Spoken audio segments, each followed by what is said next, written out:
자, 오늘 알찬 생활에서는 전문가와 함께 올해 달라지게 되는 세금 정보에 대해서 자세히 알아보겠습니다. 안태환 세무사 함께하겠습니다. 어서 오세요. 안녕하십니까. 네. 자, 먼저 주식 투자 관련 내용인데요. 요즘 주식 시장이 불장입니다. 맞습니다. 예, 관련해서 금융 투자 소득세가 좀 유예된다는 내용이 미리 있었죠. 네. 네. 그 관련해서 전해주시죠. 네, 예전 금융투자소득 소위 말하는 금투세라고들 많이들 이야기를 하시는데요. 네. 금투세는 이제 주식, 채권, 펀드, 파생상품 등에서 발생한 금융투자로 얻은 소득을 금융투자소득으로 해서 과세하는 거를 금투세라고 이야기를 합니다. 근데 이번 세법 개정을 통해서 금투세 도입 자체가 이제 유예가 아니라 폐지가 되면서 26년에도 금투세 과세 체계는 없습니다. 예, 폐지됐군요. 예. 다만 이제 금투세가 폐지되었다고 해서 주식 투자에 대한 세금을 과세하지 않는 건 아닙니다. 금투세가 있기 전에도 주식 투자는 양도소득으로 보아서 양도소득세가 과세되었기 때문에 이 부분을 좀 주의하셔야 될 것 같고요. 그리고 금투세 시행을 전제로 해서 낮췄던 거래세인 증권거래세가 금투세 폐지로 인해서 이제 세율이 조금 인상되었습니다.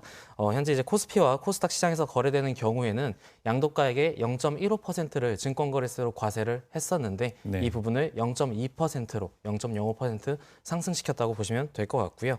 이제 추가로 주식 이외에 이제 주식 배당소득 분리과세라는 내용이 좀 신설이 되었는데요. 네. 이게 어떤 내용이냐면은 이제 배당을 받았을 때는 원래 15.4% 떼고 나서 남은 걸 이제 종합소득세 과세한다든가 이렇게 되었던 부분인데 기존 과세 요건에서 특정 요건을 충족하는 고배당 기업에서 배당 받는 경우엔 종합소득세를 과세하지 않고 별도 세율로 분리하여 과세를 하게 되었습니다. 여기서 이야기하는 특정 배당이라고 하면은 배당 성향이 40% 이상이거나 아니면 배당 성향이 20% 이상이면서 직전 연도 대비해서 배당이 10% 이상 증가한 기업들을 고배당 기업이라고 하기 때문에 네. 모든 업체의 배당이 여기에 해당되지는 않는다라는 걸 말씀을 드리고요. 예. 세율은 아까 말씀드린 것처럼 원래는 15.4% 단일 세율이었지만 분리과세를 시작하게 되면은 15.4%부터 많게는 33%까지로 분리과세로 과세를 합니다. 이 부분은 2026년 1월 1일 이후 지급분부터 적용이 된다고 이해하시면 좋을 것 같습니다. 예, 배당 많이 받게 되면 세금을 좀 더 내게 되는군요. 예.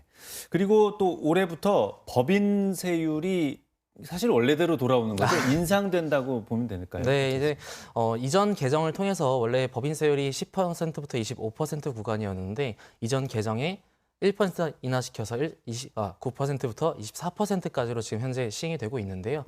이 부분이 이제 개정 세법에서 10%에서 25%로 원래 돌아온다라고 생각하시면 좋을 것 같습니다. 네. 다만 이 개정된 내용은 26년 귀속 소득을 반영하는 내용이기 때문에 네. 오는 3월에 신고하는 법인세의 경우에는 25년 기속 소득을 신고하는 거라서 이때는 9에서 24% 세율이 적용되고 예. 내년 27년도에 법인세 신고하는 경우에 10에서부터 25% 세율이 적용된다라고 이해하시면 좋을 것 같습니다. 예.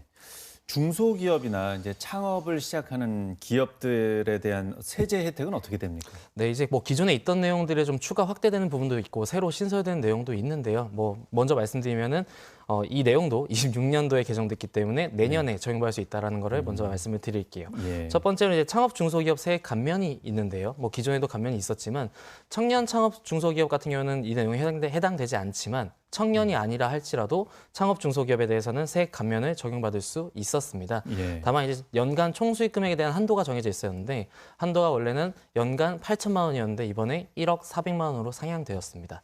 두 번째로는 이제 영상 콘텐츠 제작비에 대한 세액 공제가 있는데요. 이게 이제 개정이 되면서 기존의 5%에서 10%로 상향되었다는 걸 말씀드릴 수 있을 것 같고요. 예. 신설된 건 이제 웹툰 콘텐츠 제작비 세액 공제가 신설되었습니다. 그래서 웹툰 제작비의 최대 15%까지는 세액 공제 받을 수 있다라는 걸 말씀드릴 수 있을 것 같고 마지막으로 통합 고용 증대 세액 공제가 있는데 예. 쉽게 얘기하면 일자리 창출했을 때 세금을 적게 내게 해주겠다라고 이해하시면 좋을 것 같습니다. 그래서 예.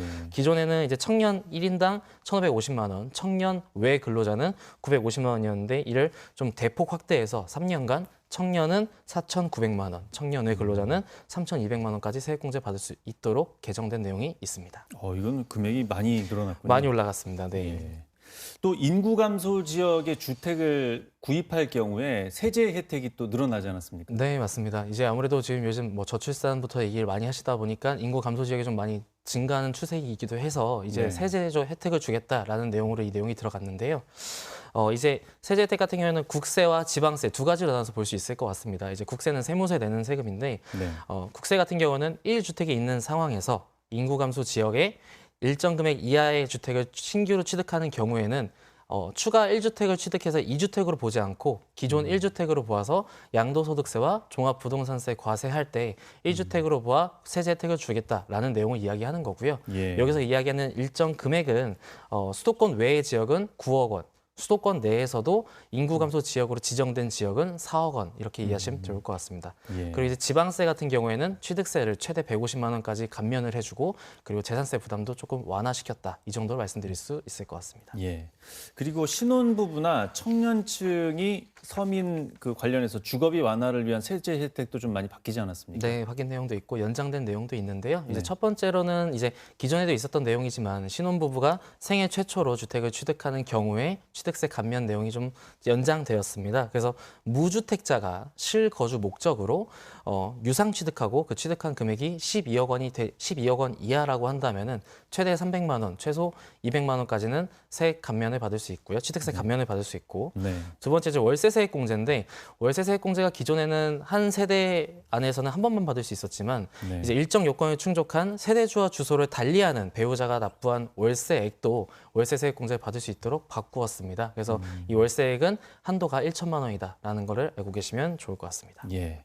그리고 출산 육아 지원을 위한 세제 혜택도 좀 얼마나 개선이 됐습니까? 일단은 출산과 이제 육아를 먼저 좀 말씀을 드릴게요. 이제 육아를 하게 되면은 근로자분들은 이제 육아 수당을 받는데 이제 뭐 그 육아휴직 들어가서 수당 받는 거 말고 근로를 하면서 육아 수당을 받는데 현재 그게 월 20만 원까지는 비과세, 세금을 내지 않고 사대보험도 과세하지 않습니다. 네. 다만 이제 이게 원래는 이제 한 가구에 20만 원이었는데 지금 개정된 내용은 자녀 한 명당 20만 원으로 바뀌었습니다. 그러니까 예를 들어서 6세 이하의 자녀가 2명이라고 한다면 월 최대 40만 원까지는 비과세 혜택을 받을 수 있다라는 내용으로 개정이 되었고요. 네. 두 번째로는 이제 출산 관련된 내용인데 출산 전 1년 이내에 그리고 출산 후 5년 이내에 무주택자가 실거주 목적으로 12억 이하의 주택을 취득하는 경우에는 아까 말씀드린 것처럼 300만 원이 아니라 최대 500만 원까지 취득세 감면을 받을 수 있습니다. 예. 또 교육비 관련해서는 좀 어떻게 바뀌었습니까? 교육비 이제 연령대가 좀 올라가고 확대가 됐다고 생각하시면 될 것 같은데요. 이제 9세 미만 또는 이제 초등학교 2학년 이하 자녀에게 지출한 예능학원, 체육시설 교육비를 교육비 세액공제 대상에 일단 확대를 시켰고요. 그리고 세액공제 대상자가 소득 요건을 좀 완화시켜가지고 기본공제 대상자만 된다고 하면 교육비 세액공제 받을 수 있다. 이 정도로 좀 바뀌었다고 보시면 좋을 것 같습니다. 예. 그리고 청년 관련해서 청년들이 이제 자산 형성하기가 좀 어렵다 보니까 네. 그것을 위한 금융 상품이 또 많이 나오지 않습니까? 맞습니다. 예. 관련해서 좀 전해 주시죠. 이제 뭐 청년 도약 계좌 같은 경우에는 작년부터 시행이 되는 내용인데 이제 이번에 신설된 내용은 청년 미래 적금 관련된 세제 혜택이 좀 신설이 되었습니다. 그래서 청년들이 자산 형성을 하기 위해서 이거에 대해서 이제 발생한 이자 소득에 대해서 세금을 물리지 않겠다. 원래 이자 소득에 대해서도 15.4% 세금을 떼야 되는데 예. 그걸 과세하지 않고 비과세로 하겠다라는 내용인데요. 여기서 이제 좀 중점을 봐야 될 거는 청년의 나이와 소득 요건 이런 것들을 좀 말씀을 드릴게요.